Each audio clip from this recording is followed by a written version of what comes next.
Bismillahirrahmanirrahim. Semester 5.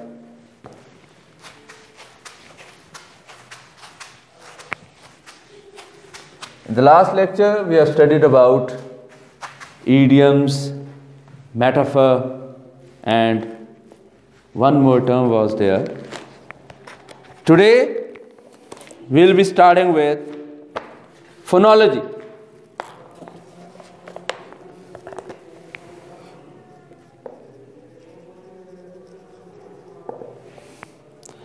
The sound patterns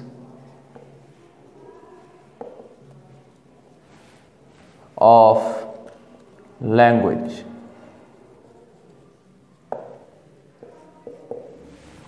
Phonology, the word from which this term has been derived is phone.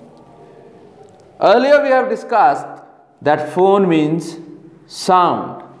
The word here, the sound pattern, that how different sounds are uttered. What is the schema of pronunciation? Here in this chapter, we'll also follow the same definition. Page number 65. Speech is human, silence is divine. Now speech, conversation, producing sound associated with human, and silence where there is no sound, it is associated with divine, with God, yet also brutish and dead. We can also say where there is sound, where there is conversation, it means there is brutish. It is brutish. And silence means dead. Therefore, we must learn both arts. And it is necessary that we should know the art of speaking and also the skill of remaining silent. We should know where to speak and where to remain quiet. Phonology is the study of telephone etiquette. The other definition is that phonology is the study that teaches us the etiquettes of conversating, speaking, telephone. From the Arctic Circle to the Cape of Good Hope, people speak to each other. In the whole universe, in the whole world, wherever there are human beings, they conversate, they speak with the help of sound which is exchanged. The totality of the sounds they produce constitutes the universal set of human speech sounds. And all the sounds that are produced by the human beings, they are actually the universal set of human speech sounds. The existing sounds that are there in the whole universe, that makes speech. The same relativity smell set of phonetic properties or features characterizes all these sounds. The characteristics of these sounds are phonetic properties,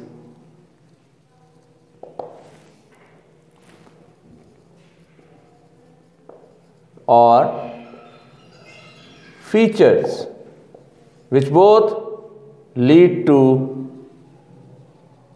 pronunciation.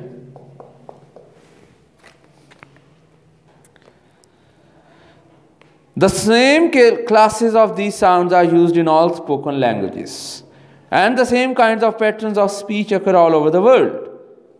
Some of these sounds occur in the languages you speak, and some do not. When you learn a language, you learn which sounds occur in your language and how they pattern. In a language, there is sound and its pattern. A conventional manner which is taught to you. You can't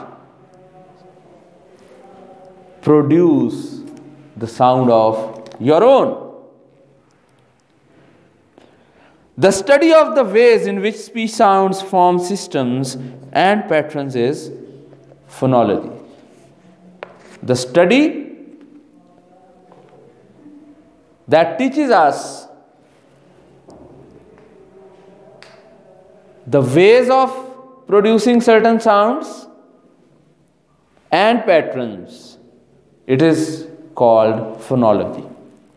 The term phonology, like grammar, now a comparison being drawn with our previous knowledge.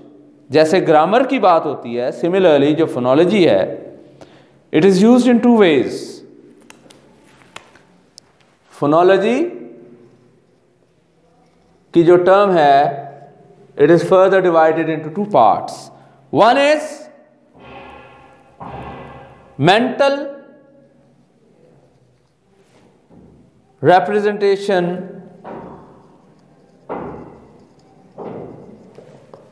of linguistic knowledge, what you already know, and the other one is description of the knowledge. This is what you know and how well. जो आपने पढ़ा और आपने कैसे पढ़ा उसको describe करते हैं. दो पार्ट्स में हम ब्रेक कर देते हैं. Thus, phonology refers either to the representation of the sounds and sound patterns in a speaker's mental grammar, आपके जो माइंड में ग्रामर है,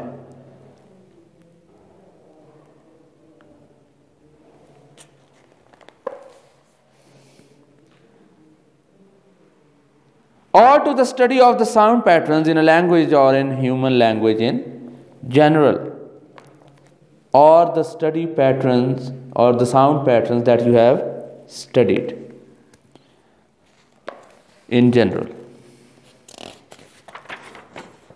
Phonological knowledge permits a speaker to produce sounds that form meaningful utterances. Your knowledge allows you, your learning allows you to display your mastery, to recognize a foreign accent. You are taught that how the native speaker speaks it. To make up words, to add the appropriate phonetic segments to form plurals and past tenses. Then, how to make plural and past tenses. If it is present, how it is uttered. If it is past, how it is uttered. If it is singular, how it is uttered. If it is plural, how it is uttered. Like child, children, he, she, they. The moment the pattern changes, the moment the sound changes. To produce aspirated and unaspirated voiceless stops in the appropriate context. To know what is or is not a sound in one's language. And to know that different phonetic strings may represent the same morpheme. A speaker's phonological knowledge includes information about what sounds can occur at the beginning of a word and what sounds can occur at the end of the word, and what sounds can appear next to each other within a syllable. The placement of sounds is taught by phonology. For example, native English speakers know that the final sound of the word ring, which we represent, cannot occur at the beginning of a word. To see this, say the words ring out. They say it again, but try to omit the initial re. Phonetically, you are trying to say not to rhyme with bout. Ring out, bout. But you are likely to find this weird or difficult unless you happen to speak a language that permits to begin with a word. In English, not is not a possible word. It has to be before ng. Re sound should be before ng. Similarly, native English speakers know that certain sound combinations are not possible at the beginning of a word. Blick is a possible but not actual word of English. Whereas Nick is not a possible word at all. You also know that an English word cannot end in a sequence. So that rip is an impossible word, but a word may end in pt. So that ripped is an actual word and mipped is possible but non-occurring. At this point, we should address two questions about phonology that often arise. Now, what are those two questions? First, you might be wondering whether it could be the case that ngawt is not a possible word of English, simply because it is difficult to pronounce at the beginning of a word. The answer is both yes and no. It is true that it is difficult to articulate at the beginning of a word for native English speakers because the phonology of English does not allow this sound in that position. But there are other languages such as Lardil, spoken on Mornington Island in Australia, that do allow the same sound to occur at the beginning of a word. And we do not know of any evidence that suggests that speakers of those languages find words with initial sound particularly difficult to pronounce. The same point holds for the other examples just given. For example, this sound may end a word in the American Indian language Papago.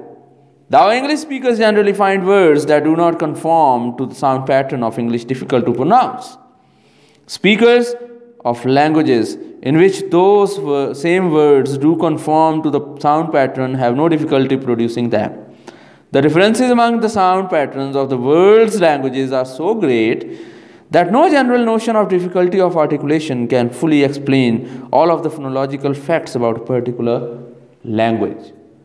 Though phonology, morphemes, articulation is taught regarding different languages, but still it does not satisfy all the rules of the language. There is always something that is lacking. The second question that arises is, what role does phonological knowledge play in determining the phonetical detail of how words or sequences or sentences are pronounced? Up to this point, we have discussed the use of this knowledge only to determine whether a certain string of sounds is a possible word. But phonological knowledge tells us much more than that. It tells us where we can delete sounds, add sounds, and even change one sound into another, all in keeping with the pronunciation patterns that are part of the grammar of the language. Because this activity usually takes place at an unconscious level, it takes a little work to become attuned to it. Just as you may have struggled in chapter 6 to become aware of the difference in aspiration between the f of pit and the p of spit. However, you will soon see that interesting phonological activity underlies even the seemingly effortless process of forming the plurals of English nouns. So we need to master phonology in order to learn which alphabets, which sounds come before, which come after, and which words are interlinked to each other. So there is general specification of sounds associated with words which can stand with each other. Knowledge of phonology, the pronunciation of morphemes. Knowledge of phonology determines how we pronounce morphemes, as we studied earlier. In different contexts, often certain morphemes are pronounced differently depending on their context. And we will introduce a way of describing this variation with phonological rules. Along the way, we will encounter many types of phonological rules. We begin with some examples from English and then move to the examples from other languages so that we can have a better comprehension. First of all, the pronunciation of plurals.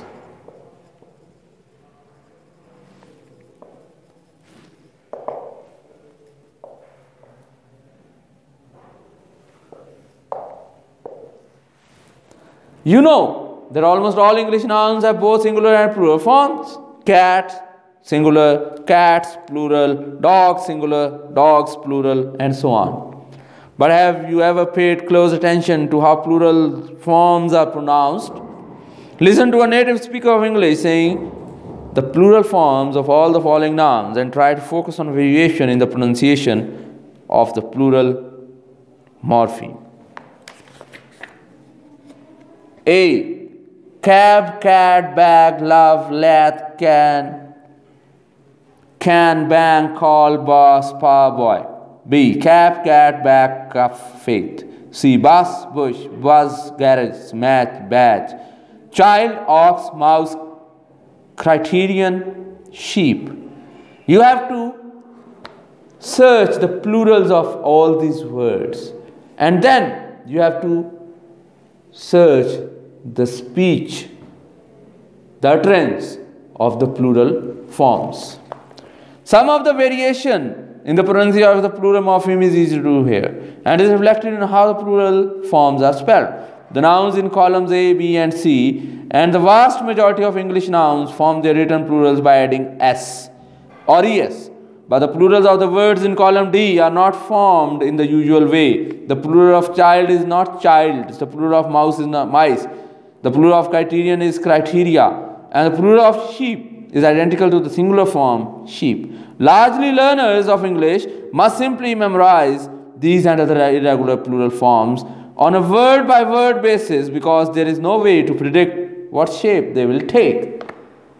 As it was told that English is conventional language and we study Queen's English which has specific rules and regulations. Therefore, we have to study those conventions, those rules. We cannot guess that what will be the plural form as the words, the nouns in column D mentioned in the chapter.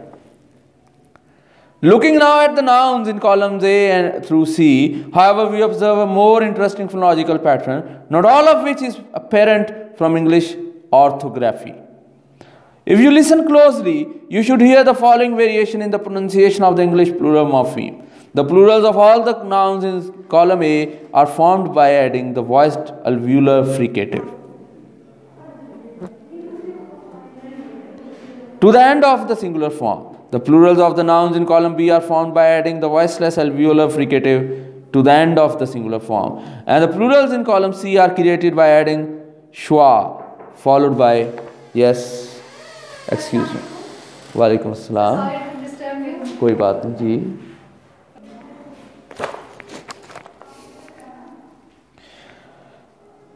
We thus have our first example of a morpheme with different pronunciations.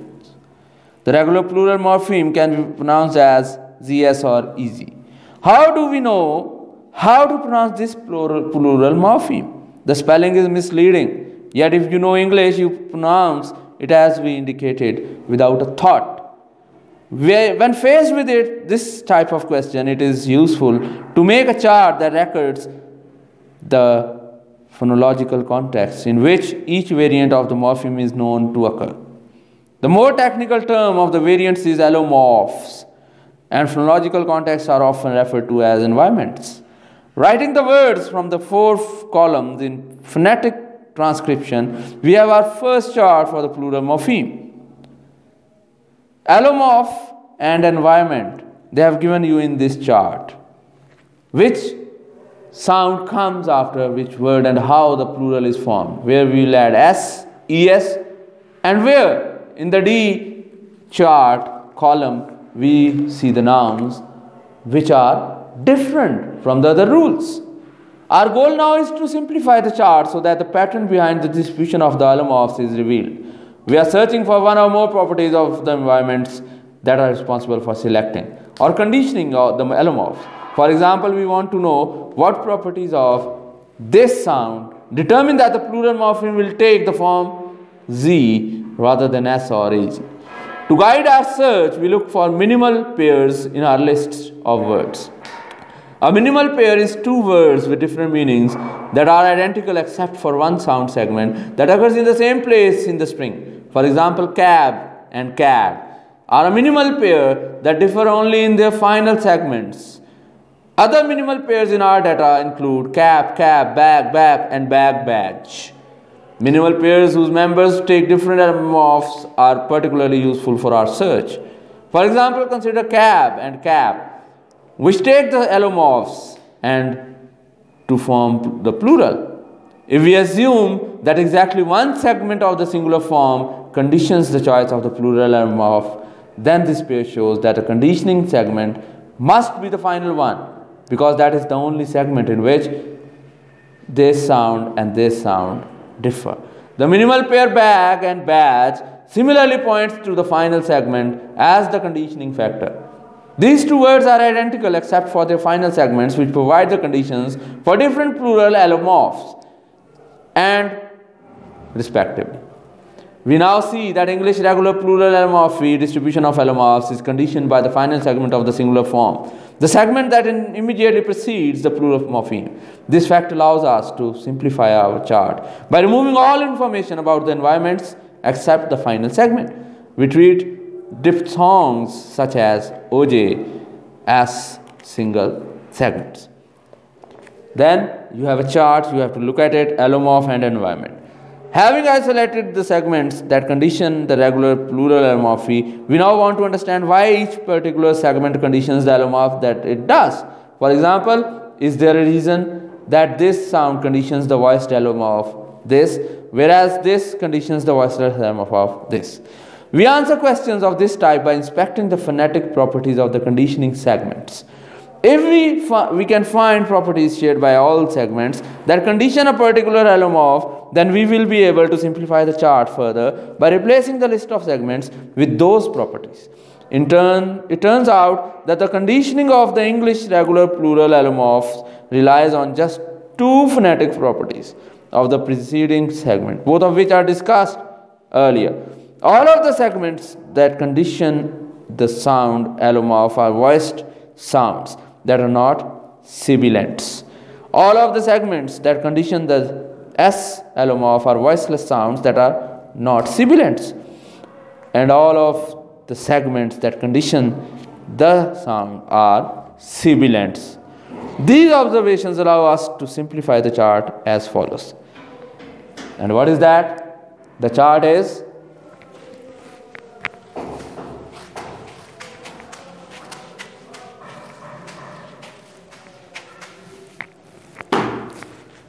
allomorph and environment, how it will behave. The first is this. After, it comes after voiced non-sibilant segments. The next is, it comes after voiceless non-sibilant segments. And the last one,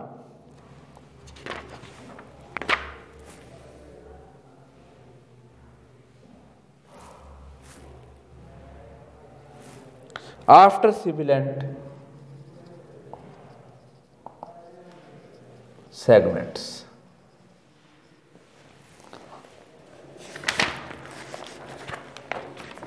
Now, this chart is an impressive achievement. We have taken what at first looked like a random list of words paired with allomorphs and extracted a simple generalization or pattern from it. The alternate selected to form the regular plural of a given noun is determined by the last segment of the singular form of the noun, and in particular by two phonetic properties of that segment: whether or not the segment is voiced and whether or not the segment is a sibilant. From the perspective of language acquisition, children acquiring English do not have to memorize the individual sounds that condition the Z or these sounds. Because the sounds that condition a particular allomorph have certain properties in common.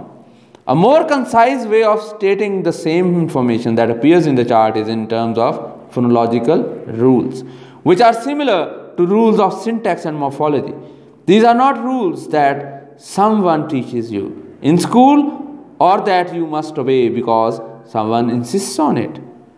There are rules that you know unconsciously and that express phonological patterns, such as the one shown in the chart.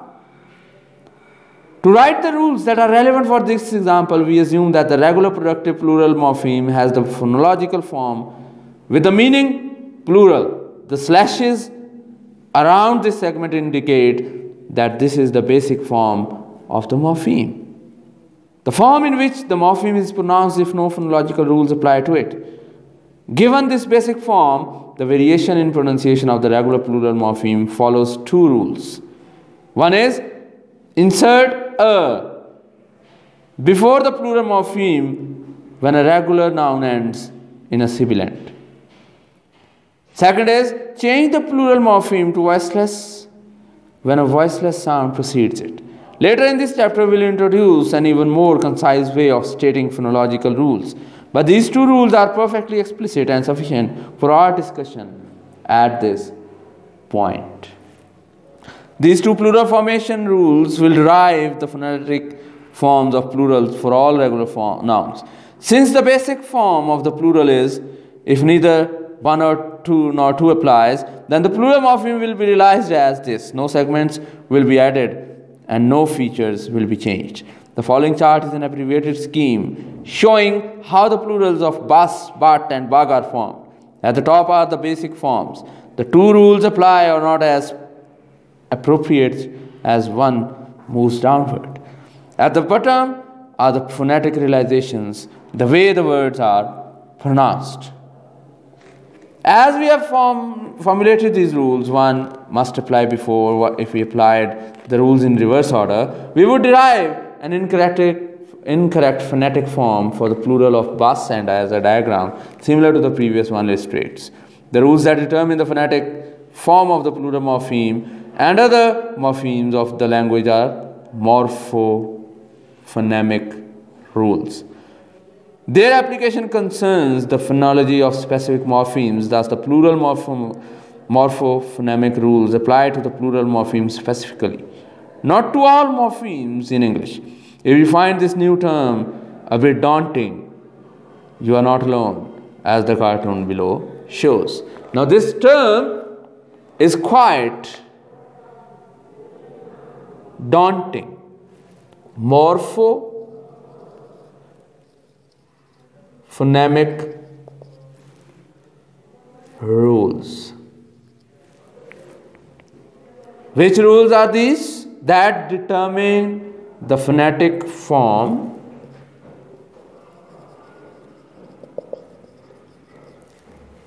of the plural morpheme and other morphemes. Plural morphemes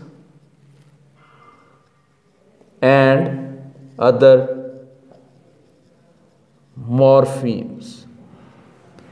How morphemes will be attached and what sounds will be produced. No rule is so general which admits not some exception. Now, there are certain exceptions when we talk of the plural forms. So for that he says that there is no rule in which there is no exception. The word is exception. In our lectures we have used this word, and it was mentioned many a times that exceptional cases are always there. Now what are the exceptional cases? Like child, like sheep, like ox. We are not adding s, we are not adding s, we are not adding es. Here it becomes children, here it remains sheep, here it becomes oxen. The question is, why? The answer is exceptional cases. Why these exceptions? It is on the basis of phonological rules of the language, and we have to follow them as it is. So now you go through this topic, try to analyze, evaluate allomorph and environment mentioned at different places till now. Then if you have any question, kindly come on board. We have the WhatsApp group, there you can ask. From here on, we'll study tomorrow. Thank you.